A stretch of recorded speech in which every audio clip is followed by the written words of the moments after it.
ನಮಸ್ತೆ ವೀಕ್ಷಕರೇ, ನಾನು ನಿಮ್ಮ KN ರಾವ್ ಗುರುಜಿ. ಇವತ್ತಿನ ವಿಷಯ 2026 ಆಗಸ್ಟ್ ತಿಂಗಳ ಭವಿಷ್ಯ, ಅದರಲ್ಲಿ ಕಟಕ ರಾಶಿ. ಕಟಕ ರಾಶಿಯ ಫಲಾನುಫಲ ಹೇಗಿರುತ್ತೆ, ಗೋಚಾರ ಫಲ ಹೇಗಿರುತ್ತೆ, ಯಾವ ಕ್ಷೇತ್ರಗಳಿಗೆ ಯಾವ ರೀತಿ ಇದೆ ಅಂತೇಳಿ ಅದನ್ನು ನಿಮಗೆ ತಿಳಿಸ್ಕೊಡ್ತೀನಿ. ಅದಕ್ಕಿಂತ ಮುಂಚೆ ಈ ಪೇಜನ್ನು ಲೈಕ್ ಮಾಡಿ, ಫಾಲೋ ಮಾಡಿ, ಆದಷ್ಟು ಶೇರ್ ಮಾಡಿ. ಕಟಕ ರಾಶಿಯ ಉದ್ಯೋಗಸ್ಥರಿಗೆ ಯಾವ ರೀತಿ ಇರುತ್ತಪ್ಪ ಅಂತಂದರೆ, ಇವರಿಗೆ ಕೆಲಸದ ಜಾಗದಲ್ಲಿ ಸ್ವಲ್ಪ ಮಿಶ್ರ ಫಲಗಳು ಕಾಡ್ತಾ ಹೋಗುತ್ತೆ, ಮತ್ತು ಹೊಸ ಹೊಸ ಜವಾಬ್ದಾರಿಗಳು ಇವರ ಬೆನ್ನಿಗೆ ಸೇರ್ತಾ ಹೋಗುತ್ತೆ. ಮತ್ತು ಕೆಲಸದ ಸ್ಥಳದಲ್ಲಿ ಇವರಿಗೆ ರಾಜಕೀಯ ಮತ್ತು ಒಳಪಿತೂರಿಗಳು ನಡೀತಾ ಹೋಗುತ್ತೆ. ಅದರಿಂದ ಸ್ವಲ್ಪ ನೀವು ಬಚಾವಾಗ್ತಾ ಹೋಗಿ. ಸ್ವಲ್ಪ ನಿಮ್ಮವರೇ ನಿಮಗೆ ಕೇಡನ್ನು ಬಯಸುವ ಸಾಧ್ಯತೆಗಳು ಜಾಸ್ತಿ ಇದೆ. ಮತ್ತು ಆ ಕೆಲಸದಿಂದ ನಿಮ್ಮನ್ನು ತೆಗೆದುಹಾಕುವಂಥ ಸ್ಥಿತಿಗತಿಗಳು ಕೂಡ ಅವ್ರ ಮನಸ್ಸಿನಲ್ಲಿ ಓಡುವ ಸಾಧ್ಯತೆಗಳು ಜಾಸ್ತಿ ಇರುತ್ತೆ. ಆದಷ್ಟು ನೀವು ಏನು ಕೆಲಸ ಮಾಡ್ತಿದ್ದೀರಾ ಅಷ್ಟನ್ನು ಮಾಡಿ. ಯಾರ ಜೊತೆಗೂ ವಾದ ವಿವಾದನ ಮಾಡೋಕ್ಕೆ ಹೋಗಬೇಡಿ. ಮತ್ತು ಯಾರ ಜೊತೆಗೂ ಸಹಿತ ನೀವು ಜಾಸ್ತಿ ಫ್ರೆಂಡ್ಶಿಪ್ಪನ್ನು ಬೆಳೆಸ್ತಾ ಹೋಗಬೇಡಿ. ಸ್ವಲ್ಪ ಆದಷ್ಟು ನೀವು ಎಷ್ಟಿದೆ ಅಷ್ಟನ್ನು ಮಾತ್ರ ಮಾಡಿಬಿಟ್ಟು ಮುಂದಕ್ಕೆ ಹೋದಷ್ಟು ನಿಮಗೆ ಎಲ್ಲ ರೀತಿ ಒಳ್ಳೆಯದಾಗ್ತಾ ಹೋಗುತ್ತೆ. ಮತ್ತು ವ್ಯಾಪಾರ ವ್ಯವಹಾರದಲ್ಲಿ ನೋಡ್ತಾ ಹೋದರೆ, ವ್ಯಾಪಾರ ವ್ಯವಹಾರದಲ್ಲಿ ಲಾಭ ಇರುತ್ತೆ, ಆದರೆ ಸ್ವಲ್ಪ ಏರಿಳಿತಗಳು ಕೂಡ ಜಾಸ್ತಿ ಆಗ್ತಾ ಹೋಗುತ್ತೆ. ಸ್ವಲ್ಪ ಆದಷ್ಟು ಅದರ ಕಡೆ ಗಮನವನ್ನು ಹರಿಸ್ತಾ ಹೋಗಿ. ಯಾಕೆಂದರೆ ಇವತ್ತು ಗ್ರಾಹಕರು ಇವತ್ತು ಬರ್ಬೋದು, ನಾಳೆ ಬರದೇ ಇರ್ಬೋದು. ಇವತ್ತು ಲಾಭ ಇರುತ್ತೆ, ನಾಳೆ ನಷ್ಟನೂ ಕೂಡ ಆಗ್ಬೋದು. ಸ್ವಲ್ಪ ಅದ್ರ ಕಡೆ ಗಮನ ಹರಿಸಿ. ಯಾಕೆಂದರೆ ಯಾವುದೇ ಎಲ್ಲ ಟೈಮಲ್ಲೂ ಸಹಿತ ಒಂದೇ ಥರ ವ್ಯಾಪಾರ ಆಗಬೇಕು, ಆ ರೀತಿ ಮನಸ್ತಾಪನೆಯನ್ನು ಎಲ್ಲ ರೀತಿ ನಡೆಸ್ತಾ ಹೋಗಿ. ಮತ್ತು ಇದರ ಜೊತೆಗೆ ಯಾವುದೇ ಕೂಡ ಹಳೆ ಕಸ್ಟಮರ್ಗಳನ್ನು ಕಳ್ಕೊಳಕ್ಕೆ ಹೋಗಬೇಡಿ. ಏನೇ ಇದ್ರೂ ಸಹಿತ ಮಾತನಾಡಿ ಬಗೆಹರಿಸ್ತಾ ಹೋಗಿ. ಎಲ್ಲ ರೀತಿ ಒಳ್ಳೆಯದಾಗ್ತಾ ಹೋಗುತ್ತೆ. ಮತ್ತು ವಿದೇಶಿ ನಂಟಾಗಿರ್ಬೋದು ಅಥವಾ ಆನ್ಲೈನ್ ವ್ಯವಹಾರಗಳು ಮಾಡೋರು ಏನು ಮಾಡ್ತಾ ಇರ್ತೀರಾ, ಅವರಿಗೆ ಉತ್ತಮ ಲಾಭ ಅಂತ ಹೇಳ್ಬೋದು. ಇದರಿಂದ ಅವರಿಗೆ ವ್ಯಾಪಾರ ಎಲ್ಲ ರೀತಿ ಬೆಳವಣಿಗೆ ಆಗ್ತಾ ಹೋಗುತ್ತೆ. ಅವರ ಬ್ರ್ಯಾಂಡ್ ವ್ಯಾಲ್ಯೂ ಕೂಡ ಜಾಸ್ತಿ ಆಗ್ತಾ ಹೋಗುತ್ತೆ. ಇದರಿಂದ ಇವರಿಗೆ ಎಲ್ಲ ರೀತಿ ಆರ್ಥಿಕ ಸ್ಥಿತಿಗತಿಗಳಲ್ಲಿ ತುಂಬ ಲಾಭದಾಯಕ ಸ್ಥಾನಮಾನಗಳು ಜಾಸ್ತಿ ಆಗ್ತಾ ಹೋಗುತ್ತೆ. ಮತ್ತು ಶಿಕ್ಷಣ ವಿಚಾರದಲ್ಲಿ ನೋಡ್ತಾ ಹೋದರೆ, ವಿದ್ಯಾರ್ಥಿಗಳಿಗೆ ಓದಿನಲ್ಲಿ ಆಸಕ್ತಿ ಜಾಸ್ತಿ ಆಗ್ತಾ ಹೋಗುತ್ತೆ. ಏಕಾಗ್ರತೆ ಕೊರತೆ ಏನು ಇರೋದೇ ಇಲ್ಲ. ಮತ್ತು ಬುದ್ಧಿಶಕ್ತಿ ಜಾಸ್ತಿ ಆಗ್ತಾ ಹೋಗುತ್ತೆ. ಮತ್ತು ನೆನಪಿನ ಶಕ್ತಿ ಚುರುಕಾಗ್ತಾ ಹೋಗುತ್ತೆ. ಮತ್ತು ಸಂಶೋಧನಾ ಅಥವಾ ಕಠಿಣ ವಿಷಯಗಳನ್ನು ಕಲಿತಾ ಇರ್ತೀರಾ ಅಂಥ ವಿದ್ಯಾರ್ಥಿಗಳಿಗೆ ಸೂಕ್ತ ಮಾರ್ಗದರ್ಶನ ಮತ್ತು ಯಶಸ್ಸು ಸಿಗ್ತಾ ಹೋಗುತ್ತೆ. ಎಲ್ಲ ರೀತಿಯಿಂದನೂ, ಅದು ಗುರುಯರ ಆಗಿರ್ಬೋದು ಅಥವಾ ಹಿರಿಯರಾಗಿರ್ಬೋದು, ನಿಮಗೆ ಎಲ್ಲ ರೀತಿಯ ಒಳ್ಳೆಯದನ್ನು ಬಯಸಿ ನಿಮ್ಮ ಯಶಸ್ಸಿಗೆ ಅವರು ಕಾರಣ ಆಗ್ತಾ ಹೋಗ್ತಾರೆ. ಸ್ವಲ್ಪ ಅವರ ಮಾರ್ಗದರ್ಶನವನ್ನು ಪಡಿತಾ ಹೋಗಿ ವಿದ್ಯಾರ್ಥಿಗಳು. ಎಲ್ಲ ರೀತಿ ಒಳ್ಳೆಯದಾಗ್ತಾ ಹೋಗುತ್ತೆ.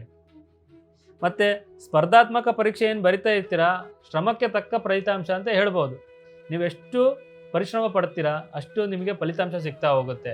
ಸ್ವಲ್ಪ ನೀವು ನೆಗ್ಲಿಜೆನ್ಸಿ ಮಾಡಿದ್ರೆ ಸ್ವಲ್ಪ ನಿಮಗೆ ಫಲಿತಾಂಶನೂ ಕೂಡ ಕಮ್ಮಿ ಬರುವ ಸಾಧ್ಯತೆಗಳು ಜಾಸ್ತಿ ಇದೆ. ಆದಷ್ಟು ಏನು ಬರಿತಾ ಇರ್ತೀರಾ, ಏನು ಓದ್ತಾ ಇರ್ತೀರಾ ಅದ್ರ ಕಡೆ ಗಮನನ ಹರಿಸಿ, ಶಿಸ್ತಿನಿಂದ ಓದಿ. ಎಲ್ಲ ರೀತಿ ಒಳ್ಳೆಯದಾಗ್ತಾ ಹೋಗುತ್ತೆ. ಮತ್ತು ಆರೋಗ್ಯ ವಿಚಾರದಲ್ಲಿ ನೋಡ್ತಾ ಹೋದರೆ, ಆರೋಗ್ಯ ಸಮಸ್ಯೆಗಳು ಅಚಾನಕಿ ಬರುವಂಥ ಸಾಧ್ಯತೆಗಳು ಜಾಸ್ತಿ ಇದೆ. ಇವತ್ತು ಆರಾಮಾಗಿರ್ತೀರಾ, ಇವತ್ತು ಸಾಯಂಕಾಲನೇ ಆಗಿರ್ಬೋದು, ಇಲ್ಲ ನಾಳೆನೇ ಆಗಿರ್ಬೋದು, ಏನಾದರೂ ಒಂದು ಆರೋಗ್ಯದ ಮೇಲೆ ಸಮಸ್ಯೆಗಳು ಅಚಾನಕಿ ಬರೋದು. ಅದು ನೀವು ಅಂದ್ಕೊಂಡು ಇರಲ್ಲ, ನಿರೀಕ್ಷೆನೂ ಮಾಡಿರಲ್ಲ, ನಿಮಗೂ ಕೂಡ ಗೊತ್ತಿರಲ್ಲ. ಆದರೂ ಕೂಡ ಅಚಾನಕ್ಕಾಗಿ ನಿಮಗೆ ಒಂದಲ್ಲ ಒಂದು ಸಮಸ್ಯೆಗಳು ನಿಮ್ಮ ಜೀವನದಲ್ಲಿ ಬರುವಂಥ ಸಾಧ್ಯತೆಗಳು ಜಾಸ್ತಿ ಇದೆ. ಸ್ವಲ್ಪ ಏನೇ ಒಂದು ಸಮಸ್ಯೆಗಳು ಬಂದರೂ ಸಹಿತ ಅಚಾನಕ್ಕಾಗಿ ನೀವು ಕೂಡ ಹೋಗ್ಬಿಟ್ಟು ವೈದ್ಯರ ಸಲಹೆಯನ್ನು ಪಡೀರಿ. ಎಲ್ಲ ರೀತಿ ಒಳ್ಳೆಯದಾಗ್ತಾ ಹೋಗುತ್ತೆ. ಮತ್ತು ವಾಹನ ಚಾಲನೆ ಮಾಡಬೇಕಾದ್ರೆ ಸ್ವಲ್ಪ ಮೈ ಮೇಲೆ ಸ್ವಲ್ಪ ಜಾಗರೂಕತೆಯಿಂದ ಇರಿ. ಎಲ್ಲ ರೀತಿ ಒಳ್ಳೆಯದಾಗುತ್ತೆ. ಇಲ್ಲ ಅಂದರೆ ಅಜಾಗರೂಕತೆಯಿಂದ ಇದ್ದರೆ ಸ್ವಲ್ಪ ಆಕ್ಸಿಡೆಂಟ್ ಆಗುವ ಸಾಧ್ಯತೆಗಳು ಜಾಸ್ತಿ ಇದೆ. ಎಲ್ಲ ರೀತಿಯ ಅನುಕೂಲ ಆಗುವ ಸಾಧ್ಯತೆಗಳು ಇದ್ದರೂ ಸಹಿತ ಸ್ವಲ್ಪ ಆರೋಗ್ಯದ ಮೇಲೆ ಸ್ವಲ್ಪ ಪರಿಣಾಮ ಬೀಳುವ ಸಾಧ್ಯತೆಗಳು ಜಾಸ್ತಿ ಇದೆ. ಸ್ವಲ್ಪ ಆದಷ್ಟು ಅದರ ಕಡೆ ಗಮನವನ್ನು ಹರಿಸ್ತಾ ಹೋಗಿ. ಮತ್ತು ರೈತರ ವಿಚಾರದಲ್ಲಿ ನೋಡ್ತಾ ಹೋದರೆ, ನೀವೇನು ನಿರೀಕ್ಷಣೆ ಮಾಡಿರಲ್ಲ ಅದಕ್ಕಿಂತ ಆದಾಯಗಳು ಸ್ವಲ್ಪ ಕಠಿಣ ಶ್ರಮ ಪಡಬೇಕಾಗುತ್ತೆ. ನಿರೀಕ್ಷೆ ಮಾಡಿರ್ತೀರಾ, ನನಗೆ ಇಷ್ಟು ಬರುತ್ತೆ, ನಾವು ಬೆಳೆದಂಥ ಬೆಳೆಗೆ ಇಷ್ಟು ಅಮೌಂಟ್ ಬರುತ್ತೆ ನನಗೆ ಅಂತಿರ್ತೀರ. ಸ್ವಲ್ಪ ಅದು ಬರಬೇಕು ಅಂತಂದರೆ ಸ್ವಲ್ಪ ನೀವು ಕಠಿಣ ಪರಿಶ್ರಮ ಪಡಬೇಕು. ಯಾಕಂದರೆ ಬೆಳೆದಂಥ ಬೆಳೆಗೆ ಉತ್ತಮ ಬೆಲೆ ಸಿಗುತ್ತೋ ಇಲ್ಲೋ ಅನ್ನೋದು ಸ್ವಲ್ಪ ಡೌಟ್ ಇರುತ್ತೆ. ಆದಷ್ಟು ನೀವು ಅದ್ರ ಬಗ್ಗೆ ಗಮನ ಹರಿಸಿ. ಸ್ವಲ್ಪ ಅದರ ನಿರೀಕ್ಷಣೆಯನ್ನು ಮಾಡಿರ್ತೀರಿ, ಸ್ವಲ್ಪ ಆದಷ್ಟು ಅದ್ರ ಬಗ್ಗೆ ತಿಳ್ಕೊಂಬಿಟ್ಟು ನಿರೀಕ್ಷಣೆಯನ್ನು ಮಾಡಿ.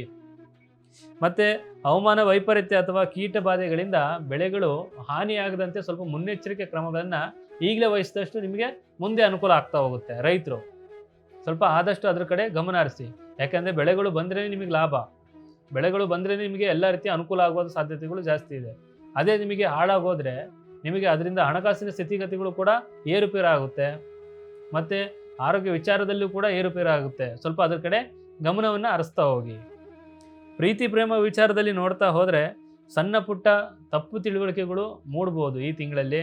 ಸ್ವಲ್ಪ ಆದಷ್ಟು ನೀವು ಏನೇ ಒಂದು ಭಿನ್ನಾಭಿಪ್ರಾಯಗಳಿದ್ರು, ತಪ್ಪು ತಿಳುವಳಿಕೆಗಳು ಇದ್ದರೂ ಆದಷ್ಟು ನೀವು ಇಬ್ಬರು ಕೂತು ಮಾತನಾಡ್ತಾ ಹೋಗಿ. ಅನಗತ್ಯ ಅನುಮಾನ ಪಡೋದನ್ನು ಬಿಡಿ ಇಬ್ಬರು ಮದ್ದು. ಯಾಕಂದರೆ ನೀವು ಚೆನ್ನಾಗಿದ್ದರೆ ಅವರು ಯಾರೋ ಬೇರೆಯವ್ರ ಮಾತು ಕೇಳಿಬಿಟ್ಟು ಅನುಮಾನ ಪಡೋದು, ಇಬ್ಬರ ಮಧ್ಯೆ ಅದೇ ತಪ್ಪು ತಿಳುವಳಿಕೆ ಆಗೋದು.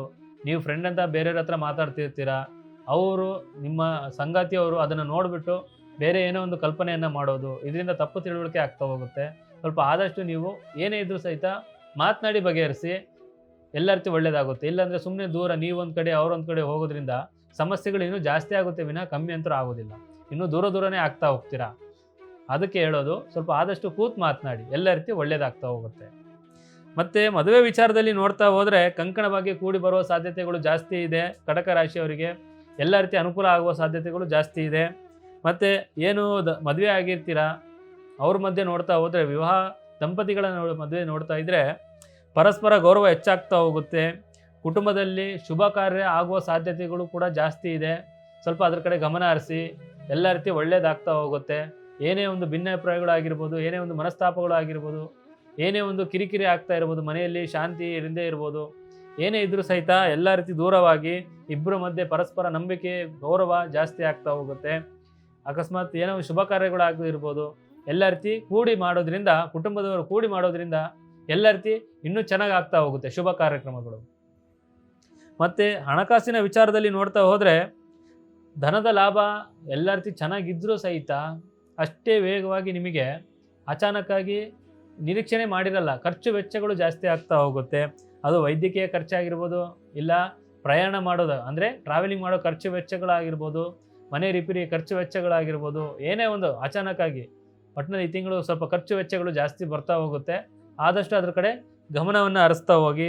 ಇನ್ವೆಸ್ಟ್ಮೆಂಟ್ ಅಥವಾ ಶೇರ್ ಮಾರ್ಕೆಟಲ್ಲಿ ಹಣ ಏನು ಹೂಡಿಕೆ ಮಾಡ್ತಿರ್ತೀರ, ಈ ತಿಂಗಳು ಮಾಡೋದನ್ನು ಬಿಟ್ಟು ಮುಂದಿನ ತಿಂಗಳಿಗೆ ಸ್ವಲ್ಪ ಪೋಸ್ಟ್ಪೋನನ್ನು ಮಾಡಿ. ಯಾಕಂದರೆ ಈ ತಿಂಗಳು ಮಾಡಿದಷ್ಟು ನಿಮಗೆ ಹಣದ ಸ್ವಲ್ಪ ಧನದ ಪ್ರಾಪ್ತಿ ರೂಪದಲ್ಲಿ ಧನ ಲಾಭ ಆಗುವ ಸ್ಥಾನಗಳಲ್ಲಿ ಸ್ವಲ್ಪ ಏರಿಳಿತಗಳು ಆಗ್ತಾ ಹೋಗುತ್ತೆ.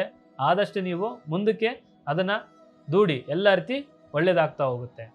ಇನ್ನು ಇದಕ್ಕಿಂತ ಮೀಗಲಾದ ನಿಮಗೇನೋ ಸಮಸ್ಯೆಗಳು ಕಾಡ್ತಾ ಇದ್ದರೆ ಪ್ರತಿ ಗುರುವಾರ ರಾಯರ ದರ್ಶನವನ್ನು ಮಾಡಿ, ಎಲ್ಲ ರೀತಿ ಒಳ್ಳೆಯದಾಗ್ತಾ ಹೋಗುತ್ತೆ.